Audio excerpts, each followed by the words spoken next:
నిన్న కేంద్ర పర్యావరణ నిపుణుల కమిటీ పోలవరం బనకచెర్ల లింక్ ప్రాజెక్టుకు అనుమతులు ఇవ్వమని చెప్పడాన్ని తెలంగాణ కాంగ్రెస్ ప్రభుత్వం స్వాగతిస్తుంది. ముఖ్యంగా వారు చెప్పింది ఏంటంటే కేంద్ర జల సంఘం అలాగే గోదావరి నదీ జలాల వివాదాల ట్రిబ్యునల్ ఈ రెండు పరిశీలించకుండా రెండు రాష్ట్రాలు సఖ్యతకు రాకుండా ఈ యొక్క ప్రాజెక్టుకు అనుమతులు ఇవ్వడం వీలు కాదని చెప్పడం జరిగింది.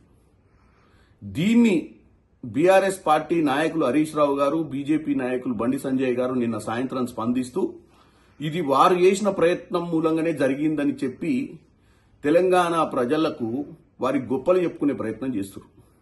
వాస్తవంగా హరీష్ రావు గారు దీన్ని రాజకీయం చేయాలన్న ఆలోచనతోటి ఇక్కడ ముఖ్యమంత్రి రేవంత్ రెడ్డి గారు పట్టించుకోవట్లేదని, ఉత్తమ్ కుమార్ రెడ్డి గారు పట్టించుకోవట్లేరని, ఆల్రెడీ డిపిఆర్లు సబ్మిట్ చేసిరని జలశక్తి మంత్రిత్వంలో కాంగ్రెస్ ప్రభుత్వం నిమ్మకు నీరెత్తినట్టుంది అని చెప్పి తెలంగాణ ప్రజలకు ఇది ప్రాజెక్టు జరుగుతుంది అని తెలిసినప్పుడు ఈ ప్రాజెక్టు కోసం ఆంధ్రప్రదేశ్ ప్రభుత్వం ప్రయత్నం చేస్తున్నప్పుడు హరీష్ రావు గారు రోడ్డు మీదకి వచ్చి మాట్లాడినటువంటి విషయాలు అప్పటికే ఎన్నోసార్లు చెప్పినాం.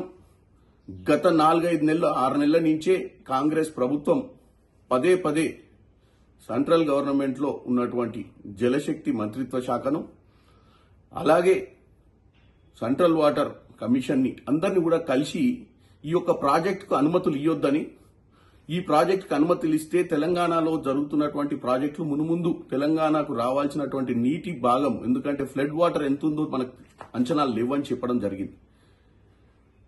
మొన్న మీరు చూసిరు, మొన్న లాస్ట్ వీక్ బిఫోర్ వీక్ ముఖ్యమంత్రి రేవంత్ రెడ్డి గారు, ఉత్తమ్ కుమార్ రెడ్డి గారు పర్సనల్ గా కూడా వెళ్లడం జరిగింది. ఆ రోజు కూడా బీజేపీ నాయకులను కిషన్ రెడ్డి గారిని అందరినీ కూడా సెక్రటేరియట్కి పిలిస్తే కిషన్ రెడ్డి గారు రాకుండా కిషన్ రెడ్డి గారు ముందు రోజే పోయి అక్కడ కలవడం జరిగింది. ఎప్పుడైతే తెలంగాణ వ్యతిరేకిస్తుందో, ఎప్పుడైతే ఇది జరుగుతుందని తెలిసిందో, ఎప్పుడైతే రాష్ట్ర ప్రభుత్వం దీన్ని సీరియస్ గా తీసుకుందని తెలిసిన తర్వాత బీజేపీ నాయకులు, ఎందుకంటే ముఖ్యంగా చంద్రబాబు నాయుడు వాళ్ళకి ఈరోజు చాలా అవసరమైనటువంటి పొలిటికల్ పార్టీ చంద్రబాబు నాయుడుది.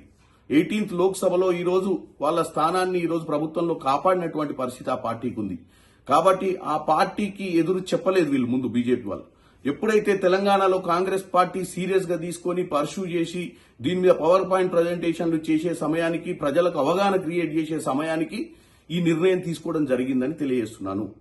ఇది ముమ్మాటికి కాంగ్రెస్ ప్రభుత్వం, ముఖ్యమంత్రి, ఇరిగేషన్ శాఖ మాత్యులు తీసుకున్నటువంటి అగ్రెసివ్ స్టెప్స్ వల్లనే ఈరోజు ఈ యొక్క కమిటీ ఆలోచనకు వచ్చి ఈ ప్రాజెక్ట్ ని హోల్డ్ లో పెట్టడం జరిగిందని తెలంగాణ ప్రజలకు తెలియజేస్తున్నా. హరీష్ రావు గారు మళ్లీ ఉద్యమ సమయంలో రెచ్చగొట్టిన విధంగా రెచ్చగొట్టాలన్న ఆలోచనను తిప్పికొట్టడాన్ని ఈరోజు తెలంగాణ ప్రజలు అర్థం చేసుకోవాలని తెలియజేస్తున్నాం.